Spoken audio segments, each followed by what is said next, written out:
ನಮಸ್ತೆ, ನಾನು ಕುಮಾರ್. ಎಲ್ಲರೂ ಚಿತ್ರಲೋಕ ಯೂಟ್ಯೂಬ್ ನೋಡಿ, ಲೈಕ್ ಮಾಡಿ, ಶೇರ್ ಮಾಡಿ, ಸಬ್ಸ್ಕ್ರೈಬ್ ಮಾಡಿ. ದಯವಿಟ್ಟು ನಮ್ಮನ್ನೆಲ್ಲ ಆಶೀರ್ವಾದ ಮಾಡಿ. ಬಟ್ ಒಂದು ಡೈಲಾಗ್ ಹೇಳಿದ್ರಿ ನೀವು, ಪಾಪ ತುಂಬ ನೊಂದ್ಕೊಂಡು. ನೋಡಿ ಕುಮಾರ್, ಈಗ 4 ಗಂಟೆ ರಾತ್ರಿ, ನಾನು 1 ಅವರ್ ಮಲಗಬೇಕು. 1 ಅವರ್ ಮಲಗದೇ ಇದ್ದರೆ ನಾ ಬಲೆ ಬುದ್ಧಿ ಹೊಗೆ ಹಾಕ್ಬಿಡ್ತಾರೆ. ನಾನು ಸತ್ತೋಗ್ಬಿಡ್ತೀನಿ. ನನಗೆ ಆಗ್ತಾಯಿಲ್ಲ ಅಂದರೆ ನನಗೆ ನಗು ತಡೆಯೋಕ್ಕಾಗ್ತಾಯಿಲ್ಲ. ಆಮೇಲೆ ನಕ್ಬಿಟ್ಟೆ ಜೋರಾಗಿ.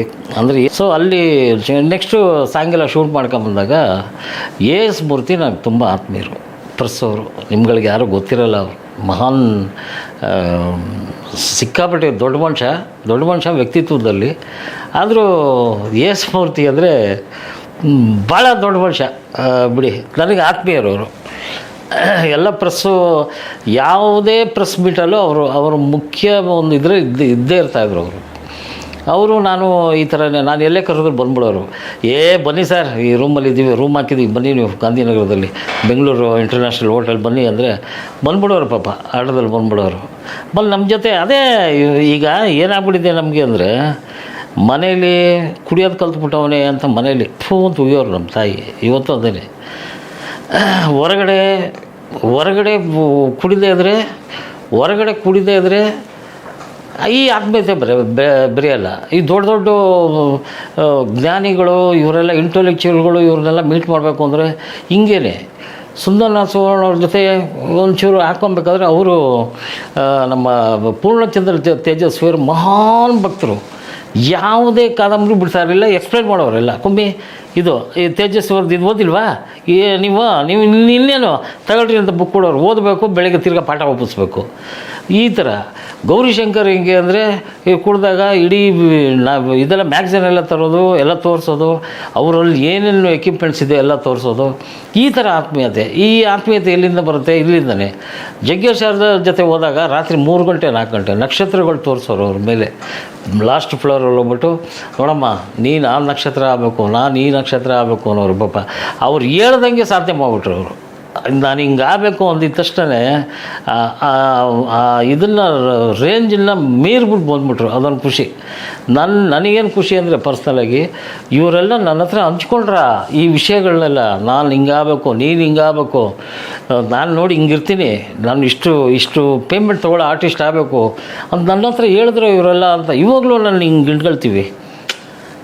ಇವ್ರ ಜೊತೆ ನಾನು ಕೆಲಸ ಮಾಡಿದ್ದು ಅಂತ ಕನಸು ಅನ್ನೋನ್ಸೋ. ಇವತ್ತು ನನಗೆ ಹಂಗೆ ಆಗ್ಬಿಡುತ್ತೆ ಒಂದೊಂದು ಸರಿ ಯಾವಾಗಲೂ ಹಂಗೆ ಆಗುತ್ತೆ. ಯಾರಾದರೂ ಜ್ಞಾಪಿಸ್ಬೇಕಷ್ಟೇ, ನೀನು ಈ ಸಿನಿಮಾ ಮಾಡಿದ್ದಂದರೆ ಓ ಹೌದಲ್ವಾ ಅಂತೀನಿ. ಹಂಗೆ ಆಗ್ಬಿಡ್ತೀನಿ ಈಗ. ಸೊ ಗೌರಿ ಆ ಥರ ಆಯಿತು. ಸರಿ, ಎಸ್ ಮೂರ್ತಿ ತಗೊಳ್ಳೋಣ ಅಂದರೆ ಒಂದಷ್ಟು ಹಿಸ್ಟ್ರಿ ಹೇಳೋರು. ಯಾವುದೋ ಉದ್ಭವ ಅನಿಸುತ್ತೆ ಪಿಕ್ಚರು. ಅವರೇ ಡೈಲಾಗ್ ರೈಟ್ರು ಅವರು. ಕೂಡ್ಲು ರಾಮಕೃಷ್ಣ ಅವ್ರಿಗೇನೋ ಒಂದು ಇದಾಯಿತು, ಏನೋ ಒಂದು ಮನಸ್ತಾಪ ಆಗ್ಬಿಟ್ಟು ಯಾರೋ ಟೈಟ್ಲ್ ಕಾರ್ಡಲ್ಲಿ ಏನು ಮಾಡಿಬಿಟ್ಟಿದ್ದಾರೆ, ಎಸ್ ಮೂರ್ತಿ ಅನ್ನೋದು ಸಂಭಾಷಣೆ, ಎಸ್ ಮೂರ್ತಿ ಅನ್ನೋದು ASS ಮೂರ್ತಿ ಅಂತ ಹಾಕ್ಬಿಟ್ಟಿದ್ದಾರೆ. ಅಂದರೆ ಆ್ಯಸ್ ಮೂರ್ತಿ ಅಂತ. ಆ್ಯಸ್ ಅಂದರೆ ಕತ್ತೆ ಅಂತ. ಈ ಥರ ಎಲ್ಲ ಮಾಡಿದ್ರಪ್ಪ ನನಗೆ ಅಂತ ಅವರು ಪಾಪ ಒಂದು ನೋವಿಂದ ಇದರಿಂದ ಎಲ್ಲ ಹೇಳ್ಕೊಡೋರು. ಅವ್ರ ಬಗ್ಗೆ ಯಾಕೆ ಹೇಳ್ತಾ ಇದ್ದೀನಿ ಅಂದರೆ, ಅವ್ರು ಸುಮ್ಮನೆ ಇರೋಲ್ಲ. ನನ್ನ ಪ್ರೆಸ್ ಮೀಟಲ್ಲಿ ಮುಂದೆ ಬಂದು ಕೂತ್ಕೊಳ್ಳೋರು. ಕನ್ನಡಕ ನೀಟ್ ಸಾಲಿಡಾಗಿರೋರು, ಒಳ್ಳೆ ಇಂಟೆಲೆಕ್ಚುವಲ್ ಸೈಂಟಿಸ್ಟ್ ಥರ ಇರೋರು. ಅವರು ಬಂದು ಕೂತ್ಕೊಂಡಿದ್ದ ತಕ್ಷಣ, ಏನು ನಿಮ್ಮ ಪಿಕ್ಚರ್ ಹೆಸರು? ಅದೇ ಲವ್ಲೋಕೆ. ಸರಿ, ಯಾವುದು? ಅದು ತಮಿಳ್ ಪಿಕ್ಚರ್ ರೀಮೇಕು, ಪಾರ್ಥೇನ್ ರಸಿತೇನ್ ಅಂತ. ಪಾರ್ಥೇನ್ ರಸಿತೇನ್ ಅಂದರೆ ತಮ್ಮ ಕನ್ನಡದಲ್ಲಿ ಏನು ಅರ್ಥ? ಅವರೇ ಇವೆಲ್ಲ ಕೆದ್ಕೋದು. ಬೇರೆ ಪ್ರೆಸ್ಸವರೆಲ್ಲ ಸ್ವಲ್ಪ ನಮ್ಮ ಸ್ನೇಹಿತರೆಲ್ಲ ಸುಮ್ಮನಾಗೋರು. ಕೇಳ್ಬಿಟ್ರಪ್ಪ, ಕ್ರಿಟಿಕಲ್ ಪೊಸಿಷನ್ನು ಇವೆಲ್ಲ ಕೇಳ್ಬಿಟ್ರಿ ಅಂದರೆ ಕೇಳಲ್ಲ ಯಾರು. ಪಾರ್ಥೇನ್ ರಸಿತೇನ್ ಅಂದರೆ ಏನರ್ಥ? ನೋಡಿದೆ, ಎಂಜಾಯ್ ಮಾಡಿದೆ. ಏನು ನೋಡಿದೆ, ಏನು ಎಂಜಾಯ್ ಮಾಡಿದೆ? ಎಲ್ಲವರು ಏನೋ ನೋಡಿದೆ, ಏನೋ ಎಂಜಾಯ್ ಮಾಡಿದೆ ಬಿಡಿ ಸರ್ ಅಂದ್ಬಿಟ್ಟೆ ನಾನು. ಸರಿ, ಈ ಥರ ಎಲ್ಲ ಕೆಲವೆಲ್ಲ ಕ್ವಶನ್ಗಳೆಲ್ಲ ಬೇಡದಿರೋ ಕ್ವಶನ್ನು, ಬೇಕಿರೋ ಕ್ವಶನ್ ಎಲ್ಲ ಕೇಳೋರು. ಒಂದು ಆತ್ಮೀಯರು, ಜೋವಿಯಲ್ ಪರ್ಸನ್ ಯಾವಾಗಲೂ. ಸೊ ಅವರು ಒಂದಷ್ಟು ಮೈಸೂರು ಮಿತ್ರ ಅಲ್ಲಿ ನನ್ನ ಬಗ್ಗೆ ಅಂದರೆ ಒಳ್ಳೆಯದೇ ಬರಿತಾ ಇದ್ದಿದ್ದು. ಕುಮಾರ ಆ ಹುಡುಗಿನ ಕರ್ಕೊಂಡೋದ, ಈ ಹುಡುಗಿನ ಕರ್ಕೊಂಡೋದ ಅಂತ ಯಾವ ಪ್ರೆಸ್ಸವರು ಬರೆದಿಲ್ಲ ಪಾಪ. ಅದಾಗಲೂ ಇಲ್ಲ ಬಿಡಿ, ನಮ್ಮ ಮನೇಲಿ ಬರೆದಿಲ್ಲ ಅದು. ಸೊ ನೆಮ್ಮದಿಯಾಗಿದ್ದೀವಿ ಈಗ. ಮದುವೆ ಆಗಿ ಹಳ್ಳಿ ಹುಡುಗಿ, ಒಂಥರ ಚೆನ್ನಾಗಿ. ನಾನು ಪಾರ್ವತಮ್ಮ ಅಂತಲೇ ಅವಳು ಕರೆಯೋದು. ನಮ್ಮ ರಾಜ್ಕುಮಾರ್ ಅಂತಲೇ ಕಲರು, ನಮ್ಮ ಕಲರೆಲ್ಲ ಕಾಂಟ್ರಾಸ್ಟೇ ಆ ಥರ ಒಂದು ಪ್ರೀತಿ ಫ್ಯಾಮಿಲಿ. ಇದು ಬರ್ತೀನಿ ಆಮೇಲೆ ಆ ವಿಷಯಕ್ಕೆ ಬರ್ತೀನಿ. ಸೊ ಇದಾದಮೇಲೆ ಗೌರಿಶಂಕರ್ ಆತ್ಮೀಯತೆ ಹಂಗಾಯಿತು. ಅವ್ರ ಮನೆಗೆ ಹೋಗೋದು, ನಮ್ಮ ಮನೆಯಿಂದ ಇಲ್ಲಿ ಜೈನ್ ಕಾಲೇಜು, ನ್ಯಾಷನಲ್ ಕಾಲೇಜ್ ಹತ್ರ ಅವ್ರ ಮನೆ. ಬೆಳಿಗ್ಗೆನೇ ಉದಯವಾಗಲಿ ನಮ್ಮ ಅಂತ ಫೋನ್ ಮಾಡಿಬಿಡೋರು. ಬೆಳಿಗ್ಗೆ ಹೋಗಿ ಬರಬೇಕು. ಈ ಕಡೆ ನಮ್ಮ ಗುರುಗಳು ಸುಂದರ ಸುವರ್ಣ ಅವ್ರ ಶೂಟಿಂಗು ಅದು ಇದು ಅವ್ರು ಬ್ಯುಸಿ ಆಗಿಬಿಟ್ರು.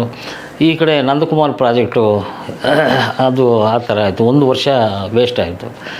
ಸೊ ಇದೇನಾಯಿತು, ಲವಲವಿಕೆ ಸ್ಟಾರ್ಟ್ ಆಯಿತು. ನೀಟಾಗಿ ಸಿನಿಮಾ ಎಲ್ಲ ಆಯಿತು, ಸಾಲಿಡ್. ಕಲ್ಯಾಣ್ ಬಗ್ಗೆ ಹೇಳಲೇಬೇಕು ನಾನು. ಮ್ಯೂಸಿಕ್ ಡೈರೆಕ್ಟರ್ ಬಂದು ಕಲ್ಯಾಣ್ಗೆ ನೋಡಿ, ತಮಿಳ್ ರೀಮೇಕು, ತಮಿಳ್ ಪಿಕ್ಚರ್ ಥರ ಮಾಡ್ತಾಯಿಲ್ಲ ನಾವು. ನಮ್ಮದೇ ಬೇರೆ ಸ್ಟೈಲಲ್ಲೇ ಇರುತ್ತೆ. ಥಾಟ್ ಮಾತ್ರ ತೊಗೊಂಡಿದ್ವಿ, ನೀವು ಸಾಂಗು ಆ ಥರ ಮಾಡಬೇಕು ಅಂದರೆ ಪಾಪ ತುಂಬ ಡೆಡಿಕೇಶನ್ ಮಾಡಿ, ತುಂಬ ನನ್ನಿಂದ ಹಿಂಸೆ ಅನುಭವಿಸಿ ಮಾಡಲಿ. ಎಕ್ಸ್ಟ್ರಾರ್ಡನರಿ ಅದ್ಭುತವಾದ ಸಾಂಗ್ಗಳದು. ನಾನು ಹೇಳೋದಕ್ಕಿಂತ ನಮ್ಮ ಸರ್ಕಲ್ಲು ಇಂಡಸ್ಟ್ರಿಯಲ್ಲಿ ಎಲ್ಲ ಪ್ರೊಜೆಕ್ಷನ್ ಎಲ್ಲ ಹಾಕಿ ನೋಡುವಾಗ ಎಲ್ಲರೂ ಇಷ್ಟಪಟ್ಟರು, ಎಲ್ಲ ತುಂಬ ಖುಷಿಪಟ್ಟರು. ಗೌರಿಶಂಕರ್ ಅದ್ಭುತವಾದ ಕ್ಯಾಮ್ರಾಮ್ಯಾನು, ಕ್ಯಾಮ್ರಾ ವರ್ಕು ಆ ಥರ ಎಲ್ಲ ಇತ್ತು. ದೀಪಗಳು ಇಟ್ಕೊಂಡು ಮಾಡಿದ್ದು, ಸೆಂಟ್ ಮೇರಿಸ್ ಐಲ್ಯಾಂಡಲ್ಲಿ ಇಟ್ಟು ಮಾಡಿದ್ದು, ಸಕಲೇಶ್ಪುರದಲ್ಲಿ ಮಾಡಿದ್ದು. ಅಲ್ಲಿ ಮದನ್ ಹರಿಣಿ ಡ್ಯಾನ್ಸ್ ಮಾಸ್ಟ್ರು. ಮದನ್ ಹರಿಣಿಗೆ ಮಗಳು 5 ವರ್ಷ, ಬೇಬಿ ಹಿಮ 5 ವರ್ಷ. ಆ ಪುಟ್ಟ ಹುಡುಗಿ ಒಂದು ಕೋರಿಯೋಗ್ರಫಿ ಮಾಡ್ತು ಸಕಲೇಶ್ಪುರ ಇದರಲ್ಲಿ. ಇಡೀ ಹೀರೋಯಿನ್ ಇಟ್ಕೊಂಡು ಒಂದು ಸಾಂಗು, ಬೇಬಿ ಹಿಮಾನೇ ಅದು ಪಿಕ್ಚರಲ್ಲಿ ಟೈಟ್ಲಲ್ಲೂ ಕ್ರೆಡಿಟ್ ಕೊಟ್ಟಿದ್ದೀವಿ. ಅವ್ರ ಅಪ್ಪ ಅಮ್ಮ ದೂರ ನಿಂತಿರೋರು. ಯಾವ ರೇಂಜಿಗೆ ಕಮಾಂಡಿಂಗ್ ಮಾಡ್ತಾಯಿದ್ಲು ಆ ಮಗು ಅಂದರೆ, ಕ್ಯಾಮ್ರಾಮನ್ಗಳು ಕ್ಯಾಮ್ರಾ ಆ್ಯಕ್ಸಸ್ LED ಕ್ಯಾಮ್ರಾನ ಮೂಮೆಂಟ್ ಹಿಂಗೆ ಕೊಡಿ, ಆ ಎಕ್ಸ್ಪ್ರೆಷನ್ 5 ವರ್ಷಕ್ಕೆ ಹಂಗೆ ಕೊಡ್ತಾಯಿತ್ತು. ಐ ಲವ್ ಯು ಡಾರ್ಲಿಂಗ್ ಅಂದ್ರೇ ಆ ಎಕ್ಸ್ಪ್ರೆಷನ್ ಹಂಗಿರೋದು. ಅಷ್ಟು ಎಕ್ಸ್ಪ್ರೆಷನ್ ಹಿಂಗೆ ಕೊಡಬೇಕು ಅಂದರೆ ಆ ಹೀರೋಯಿನ್ ಕೈಯಲ್ಲಿ ಆಗ್ತಾಯಿರಲಿಲ್ಲ. ಆ ಚಿಕ್ಕ ಮಗು ವಿತ್ ಎಕ್ಸ್ಪ್ರೆಷನು, ಆ ಮೂಮೆಂಟು ಎಲ್ಲ ನೋಡಿ. ಭಗವಂತ ಎಷ್ಟು ನಮ್ಮ ಕನ್ನಡ ಇಂಡಸ್ಟ್ರಿ ಟ್ಯಾಲೆಂಟು. 5 ವರ್ಷದ ಮಗು ಒಂದು ಡ್ಯುಯೆಟ್ ಸಾಂಗ್ ಕೋರಿಯೋಗ್ರಫಿ ಮಾಡುತ್ತೆ ವಿತ್ ಎಕ್ಸ್ಪ್ರೆಷನ್ ಅಂದರೆ ನಮ್ಮ ಕನ್ನಡಿಗರು ಇದಕ್ಕಿಂತ ದೊಡ್ಡ ವಿಷಯ ಯಾವುದೂ ಇಲ್ಲ. ಇದು ಈಚೆನೇ ಬರಲಿಲ್ಲ. ಹೊಟ್ಟೆ ಉರಿಯೋ ವಿಷಯ ಏನು ಅಂದರೆ, ಯಾವುದೋ ಒಂದು ಸಣ್ಣ ವಿಷಯ ಮಾಡಿದ ತಕ್ಷಣ ಇಷ್ಟಾಗಲ ಮಾಡಿಬಿಡ್ತಾರೆ. ಅದ ಆಗಿದ್ರೆ ಟೈಮ್ ಅದೇ, ಅದು ರಿಲೀಸ್ ಏನಾದರೂ ಆಗ್ಬಿಟ್ಟಿದ್ರು ಅನ್ನೋದು ಹೊಸ ಗಿನ್ನಿಸ್ ರೆಕಾರ್ಡ್ ಆಗಬೇಕಾಗಿತ್ತು. ತುಂಬ ಹೊಟ್ಟೆ ಉರಿಯುತ್ತೆ ನಮಗೆ. ಅಂದರೆ ಏನಕ್ಕೆ ಆ ಸಿನಿಮಾ ಡಿಲೇ ಆಯಿತು ಅಂತಲೂ ಹೇಳ್ತೀನಿ. ಬೆಂಗಳೂರಲ್ಲಿ ಶೂಟಿಂಗ್ ನಡಿಬೇಕಾದ್ರೆ ಆಕೆ ಹಿಂಗೆ ಕೊರಿಯೋಗ್ರಾಫ್ ಮಾಡ್ತಾರೆ, ಉಮಾಶ್ರೀ ಸಾಹೇಬ್ ಬಂದು ನಿಂತ್ಕೊಂಡು ನೋಡ್ತಾರೆ. ಹೌದು, ಉಮಾಶಿ ಅವ್ರದ್ದು ಕರೆಕ್ಟು. ಎಲ್ಲ ಆ ಲವಲವಿಕೆದು ಎಷ್ಟು ಫೋಟೋಸ್ ಇದೆ ಎಲ್ಲ ನಮ್ಮ ವೀರೇಶ್ ಅವ್ರ ಹತ್ರ ಇರೋದು ನಮ್ಮೊಂದು ಸೌಭಾಗ್ಯ. ಅದು ಎಲ್ಲ ಪ್ರೂಫ್ ಎಲ್ಲ ಇರೋದ್ರಿಂದನೇ ನಮಗೆ ಮಾತಾಡೋಕೆ ಒಂದು ಅವಕಾಶ ಆಯಿತು. ಇಲ್ಲದ್ರೆ ಎಲ್ಲ ಏನೋ ಇವನು ಹೇಳ್ತಾ ಇದ್ದಾನೆ, ಸುಳ್ಳು ಹೇಳ್ತಾ ಇದ್ದಾನೆ ಅಂತಾಗುತ್ತೆ. ಬಟ್ ಅದನ್ನ ಕಷ್ಟಪಟ್ಟಿರೋ ಹುಡುಗಿ. ನಾವೆಲ್ಲ ಏನು ಕೊಡ್ತೀವಿ, ಚಿಕ್ಕ ಹುಡುಗಿ ಮಗುಗೆ ಏನು ಕೊಡ್ತಾಯಿದ್ವಿ, ಒಂದು ಚಾಕ್ಲೇಟ್ ಕೊಡಿಸ್ತಾಯಿದ್ವಿ, ಒಂದು ದೊಡ್ಡದು ತಗೊಳಮ್ಮ ಅಂತ ಖುಷಿಗೆ. ಎಡಿಟಿಂಗ್ ರೂಮ್ಗೆಲ್ಲ ಬಂದು ಎಡಿಟ್ ಮಾಡೋದು ಹಿಂಗೆಲ್ಲ ಆಗೋದು. ಸೊ ಅದಾದಮೇಲೆ ಎಲ್ಲ ಸಿನಿಮಾ ಎಲ್ಲ ಕಂಪ್ಲೀಟ್ ಆಯಿತು, ಅದ್ಭುತವಾಗಿ ಬಂತು. ಕಲ್ಯಾಣು ತುಂಬ ಹಿಂಸೆ ಪಟ್ಬಿಟ್ರು ಪಾಪ ನನ್ನಿಂದ. ಬೆಳಗಿನ ಜಾವ 3 ಗಂಟೆವರೆಗೂ ಬರ್ಸೋದು. ಈ ಲೈನ್ ಸರಿ ಇಲ್ಲ ಬರೀ, ಆ ಲೈನ್ ಸರಿ ಇಲ್ಲ ಬರೀ. ನಮ್ದು ಇದೇನೆ ಪಲ್ಲವಿ ಓಕೆ ಮಾಡೋಕ್ಕೇ ಒಂದು ವಾರ ತೊಗೊಳತ್ತೆ. ಪಲ್ಲವಿ ಓಕೆನೇ ಆಗೋಲ್ಲ ನನಗೆ. ಮುಕುಟ ಚೆನ್ನಾಗಿರಬೇಕು ಅಂತ ಎಲ್ಲ ರೈಟ್ರ್ಗಳ ಹತ್ರ ಹೇಳೋದು, ಮ್ಯೂಸಿಕ್ ಡೈರೆಕ್ಟರ್ ಹತ್ರ ಮುಕುಟ ಪಲ್ಲವಿ ಚೆನ್ನಾಗಿ ಹಾಕಬೇಕು ಅಂತ. ಅದೂ ಇದೇನೆ. ಸೊ ಇವರು ಕಂಪೋಸ್ ಮಾಡಿ ಕೊನೆಗೆ ಕಲ್ಯಾಣು ತಡ್ಕೊಳಕ್ಕಾಗದೆ ಒಂದು ಡೈಲಾಗ್ ಹೊಡೆದ್ಬಿಟ್ರು ಅವ್ರ ಮನೇಲಿ, ಮಲ್ಲೇಶ್ವರಮ್ಮ. ಪಾಪ ಅವ್ರ ತಾಯಿ ಊಟ ಎಲ್ಲ ಕಸ್ಕೊಂಬಂದು ನಮಗೆ ಕೊಡೋರು. ಆ ತಾಯಿ ಪ್ರೀತಿ ಚಿರಋಣಿ ಅದಕ್ಕೆ. ಕಲ್ಯಾಣ್, ನಿಮ್ಮ ಮನೇಲಿ ಊಟ ಮಾಡಿದ್ದೀನಿ, ನಿಮ್ಮ ತಾಯಿ ಕೈ ತುತ್ತು ಕೊಟ್ಟಿದ್ದಾರೆ, ಅದೊಂದು ತುಂಬ ಇಷ್ಟ ನನಗೆ. ಅದ್ಭುತವಾದ ಸಾಂಗು, ಅದ್ಭುತವಾದ ಲಿರಿಕ್ಸು ಮಾಡಿಕೊಟ್ರಿ.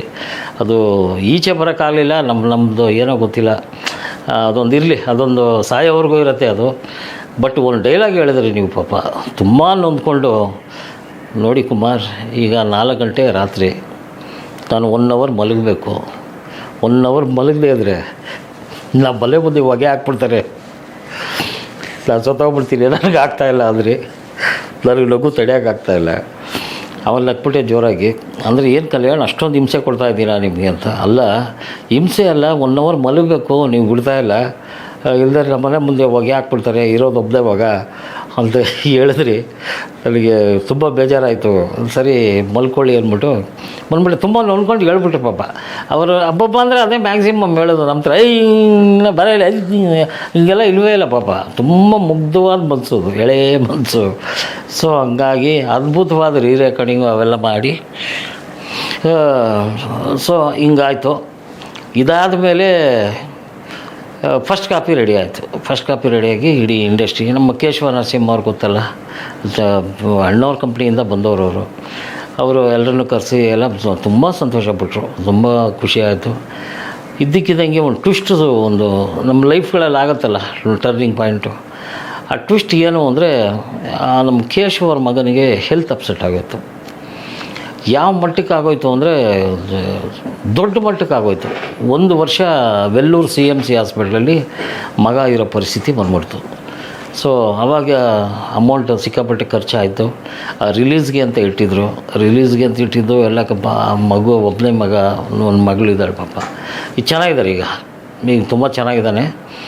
ಒಳ್ಳೆ ಕಂಪ್ನಿಲಿ ಕೆಲಸಕ್ಕೆ ತುಂಬ ಇದಾಗಿದ್ದಾನೆ. ಆ ಟೈಮಲ್ಲಿ ಆ ದುಡ್ಡು ರಿಲೀಸ್ ಮಾಡೋ ದುಡ್ಡು ಹಂಗೆ ಡೈವರ್ಟ್ ಆಯಿತು. ಹಾಗಾಗಿ ಅಲ್ಲಿ ಇವಾಗ ಅವ್ರ ಮಗ ಚೆನ್ನಾಗಿದ್ದಾನೆ. ಸೊ ಹಾಗಾಗಿ ಆ ಸಿನಿಮಾ ಹಂಗೆ ರಿಲೀಸ್ ಆಗ್ದೇ 10 ವರ್ಷ ನೆಲೆಗುದಿಗೆ ಬಿದ್ದೋಯ್ತು. ಸೊ ಈ ಟೈಮಲ್ಲಿ ಏನಾಯಿತು, ನವೀನ್ ಮೈ ಅವ್ರಿಗೆ ಆ ಸಿನಿಮಾ ಮಾಡ್ತಾನೆ 12 ಸಿನಿಮಾ ಬುಕ್ ಆಯಿತು ಅವನಿಗೆ. ಈ ಲವಲವಿಕೆ ಸಿನಿಮಾಯಿಂದ 12 ಸಿನಿಮಾ ಬುಕ್ ಆಯಿತು.